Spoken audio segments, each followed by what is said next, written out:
শুভেচ্ছা।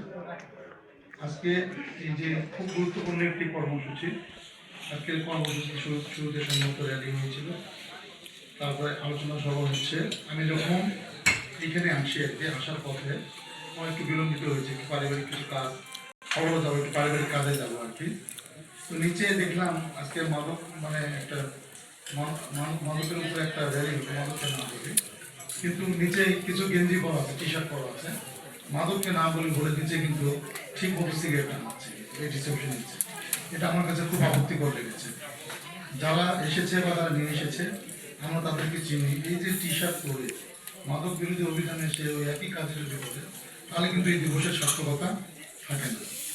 দ্বিতীয় কথা, সেটি হলো মাদক দ্রব্য অধিদপ্তর অত্যন্ত আন্তরিকতার সঙ্গে কাজ করে যাচ্ছে, খুবই আন্তরিকতার সঙ্গে কাজ করে যাচ্ছে।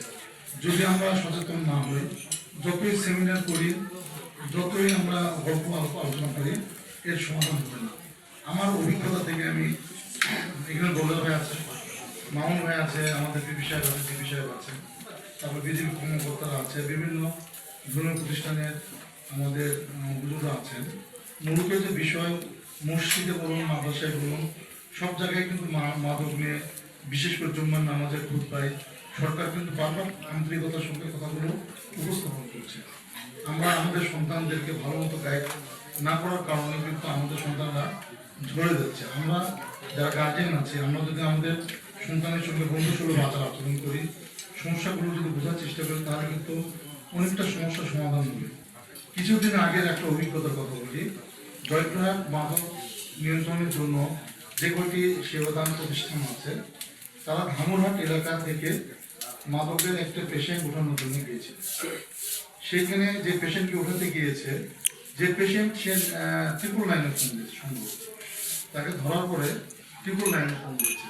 তাদেরকে উদ্ধার করে আনার পথে মাছ করে 999 পুলিশ থানার সহায়তায় তাদেরকে আটক করে। মাদক দ্রব্য সঙ্গে যুক্ত তার ফোনের বিপরীতে প্রশাসন সংযুক্ত হয়ে জয়পুরহাটের মাদকের যে নিরাময় কেন্দ্র আছে, তারা হ্যান্ডকাপ পরিণত অবস্থায় তাকে নিয়ে আসতেছিল। তো পরবর্তীতে পুলিশ তাদেরকে আটক করে, পরবর্তীতে এমন একটা অবস্থায় দাঁড়ায় তাদেরকে ডাকাতি মামলার একটা পর্যায়ে চলে, কারণ হ্যান্ডকাপ রাখার আইনগত সম্মত বিধান নেই। তো পরবর্তীতে নওগাঁ জেলার মধ্যে ঘটনা, আমার শরণাপন্ন হওয়ার পরে তারপরে আমি নওগাঁ প্রশাসনের সঙ্গে যোগাযোগ করে, তারপরে নওগাঁ প্রশাসন সহ জেলা পরিষদ সহ সংযুক্ত হয়ে দেখা গেল যে তাকে মাদক থেকে বাবা তার স্ত্রী তাকে ভালো করার জন্য এখানে জয়পুরহাটে অভিযোগ করে গেছে। অভিযোগের পরিপ্রেক্ষিতে তাকে আনার চেষ্টা করছিল, কিন্তু সে চতুরতার সঙ্গে এই 999 ফোন দেওয়ার পরে সে সকলকে থানায় নিয়ে যায়। পরবর্তীতে আলাপ আলোচনার ভিত্তিতে এটা সমাধান হয়। আমি যে কারণে গল্পটি করলাম সেটি হলো, মাদক নিয়ন্ত্রণের জন্য যারা সংযুক্ত আছেন, মাদক যে নিরাময় কেন্দ্র আছে, তারা যে হ্যান্ডকাপ বা অন্যান্য যে জিনিসগুলো নিয়ে চলাচল করছে, এটা কি আইনের কোনো বিধান আছে কি? এটা সম্ভবত বিধান নেই। তো এই বিষয়ে সচেতন হতে হবে। যারা মাদক নিরাময় কেন্দ্রে আপনারা আছেন, আইনের সঙ্গে সাংঘর্ষিক এমন কিছু করা যাবে না। এই বিষয়ে কিন্তু অত্যন্ত সতর্ক হবেন। একটি জিনিস খেয়াল রাখবেন, মাদকের সঙ্গে যারা সংযুক্ত তাদেরকে মেদিনীপুর নিরাময় কেন্দ্রে চিকিৎসা দেওয়া হয়, আবার মাদকের সঙ্গে সংযুক্ত হন। তাই আমরা আমাদের যারা রাজনীতি করি, সমাজে যারা অন্যান্য কাজ করি, আমাদের সকলে সচেতন হতে হবে। একটি বিষয়ে একমত হতে হবে, আমাদের বাংলাদেশ সহ জয়পুরহাটের মূল সমস্যাটা হচ্ছে মাদক। এই মাদককে কেন্দ্র করে চুরি বলেন, রাহাজানি বলেন, ছিনতাই বলেন, যৌতুকের যে চাপ, পরিবারের উপর যে যৌতুকের চাপ, মানে মেয়ের বাবার উপর যৌতুকের চাপ, সব কিছুর মূলেই কিন্তু মাদক। এই মাদকটা যদি আমরা সম্মিলিতভাবে আন্তরিকতার সঙ্গে যদি একটা কাজ করি, আমাদের অনেকটা কষ্ট লাঘব হবে।